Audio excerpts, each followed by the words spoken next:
Okay, so you've brought in some material that looks really relevant for a lot of leaders. Organizational impact, leading culture and change. That's right, from the executive's compass. It digs into some meaty stuff. And our goal here for this deep dive is really to pull out the most crucial insights, right? Exactly. Kind of a shortcut to understanding how to actually lead change effectively within an organization. Give folks the distilled essence, yeah. Yeah, because the source material, it touches on questions lots of people grapple with. Like feeling you're just fighting the system constantly. Mm-hmm. Or, the culture feels stuck no matter what you try. Burnout from hitting that wall of resistance. Uh-huh. And maybe feeling a bit disconnected from why you started in the first place. Precisely. And the source suggests moving beyond just you, the individual leader. Toward something more systemic, changing the whole environment. That's the idea. Mm-hmm. Which brings us to their pillar 3, organizational impact, leading culture and change. Right. So let's explore why this is so critical. I mean, for leadership that actually lasts, that builds something. Okay, so first up, defining this organizational impact. What are we actually talking about? Because it's not just like team meetings or mission statements on the wall, is it? No, the material makes that clear. It says culture is, let me get the phrasing right, the sum of your systems, the tone of your leadership, and the values you reinforce consistently. That feels much more real. Systems, tone, consistent values, it's the everyday stuff. It is. And they draw this line, a really important one, between, say, aligning your own team, getting good engagement there. Which is great, but maybe limited. Right, versus creating these lasting movements. And that happens, they argue, when you embed values deep into the systems. Into the actual workflows, the structures, how things get done. That's how you build something that sticks, Yeah. apparently, something that endures beyond one leader or one team. Okay, and this connects to what they call the hidden truth. That sounded intriguing. It did. It's this idea that, well, most leaders want to make things better. They have that drive. I think that resonates with a lot of people. You want to have a positive impact. Absolutely.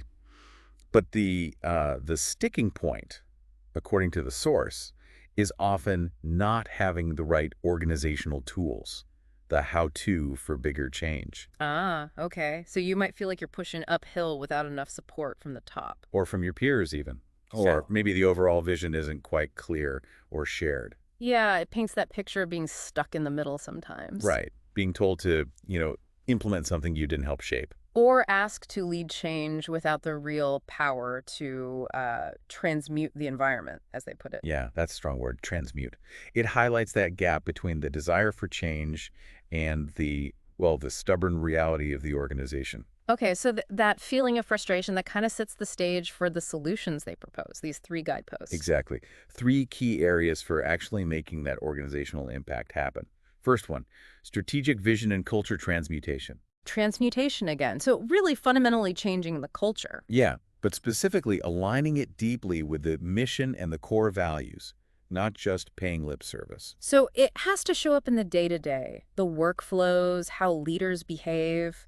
It's about that genuine match between words and actions, what you say and what you do. Makes sense. What's the second guidepost? Sustainability and retention strategies.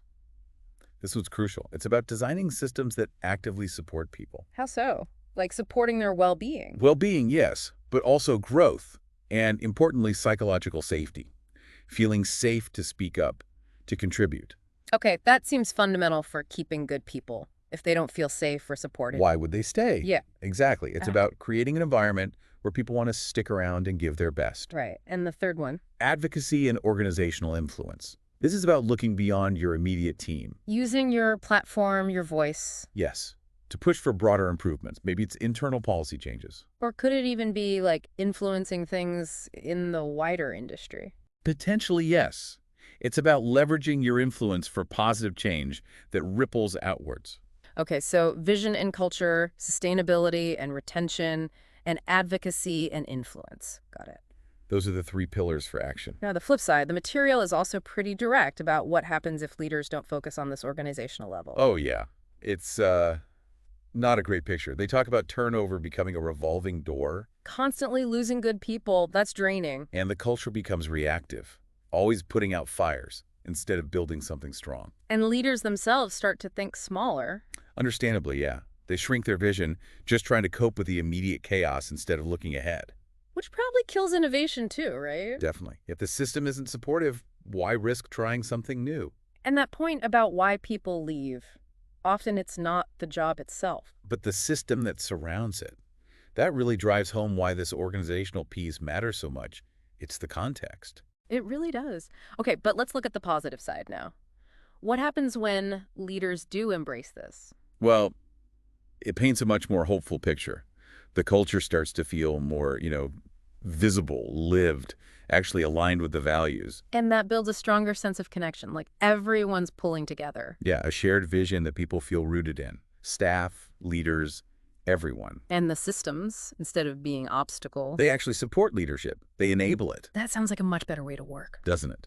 And Yeah. influence grows differently too. More about your contribution, your alignment with values, less just about your title. Okay. And retention. Retention improves, they argue, because of integrity. That sense that the organization is true to its word. Ah, the alignment we talked about between saying and doing. Exactly. And that's when leadership can become this force for transmutation, they mentioned, actually improving the whole place. Okay, this is a really solid framework. Vision, sustainability, advocacy. But how does someone listening right now start doing this? Good question. They offer a very practical action item, something you can try, like today. Okay, let's hear it. The idea is find one organizational challenge, something that bugs you, something you usually just, work around. We all have those, right? Little frictions. Definitely. Hmm. And then the key is to reframe it. See it not just as an annoyance, but as a leadership opportunity. Okay, so shift your perspective on it. Then what? Then ask some searching questions, Okay. like, what value is actually being violated or compromised here? Connecting the frustration to a core value. Interesting. And who else is impacted by this? It's probably not just you. Good point. Makes it less personal, more systemic. Right. And finally, where could I start a conversation? Maybe float a proposal or even just collaborate with someone to begin shifting this. So it's about finding one small entry point. Exactly. Start with a ripple, as they say, but keep the potential wave in mind. One small step towards a bigger change. I like that, taking friction and turning it into a leadership moment. Yeah. And for folks who want to go a bit deeper personally, there are also journal prompts. Ah, for self-reflection. Yeah. Always useful. What are they? The first one gets right to it. What part of the system frustrates you the most? And what does that frustration reveal about your values? Ooh, that connects directly back to the action item. Understanding the why behind the frustration. It does. The second is about compromise. Where have you compromised your leadership style to fit a culture that no longer fits you? That's a challenging one. Yeah. Recognizing where you might not be leading authentically because of the environment. Yeah, requires some real honesty. And the last one looks forward. What does legacy mean to you? And what do you want to be true in your organization because you were part of it? Wow. That really pushes you to think about long-term impact, what you want to leave behind. It connects the daily work to that bigger picture, your contribution over time. These are great prompts. Really gets you thinking. Did the source material give any hints about what's next? Where they're going with this? It did, briefly. They sort of frame this whole thing as not just fixing problems, but redesigning wholeness, a bigger shift. Redesigning wholeness. I like that framing. Yeah. And they mentioned future articles will dive deeper into that first guidepost, strategic vision and culture transmutation. Focusing on getting organizations back to their core values. Seems like it, rerouting them. And they also specifically mentioned something for nurse executives, Oh, interesting. What about them? something about how they can learn to proactively engineer culture rather than just constantly reacting to it. Okay, so some targeted advice coming too. Sounds valuable. Yeah, it looks like more practical insights are on the way. So if we were to boil this all down, the main takeaway seems to be that real, lasting leadership impact isn't just about what you do individually, No, it's fundamentally tied to shaping the organization itself, the systems, the culture. which takes, what? Clarity on your values. Clarity, definitely, and courage, I think. Courage to challenge the status quo. And consistency. That word came up earlier. Mhm. Consistently reinforcing those values. Absolutely. Yeah. It's not a one-off thing. It's about embedding it into the fabric of the organization. Right, that redesigning wholeness idea, again, not just patching things up. Exactly. So maybe the final thought for everyone listening is building on that action item.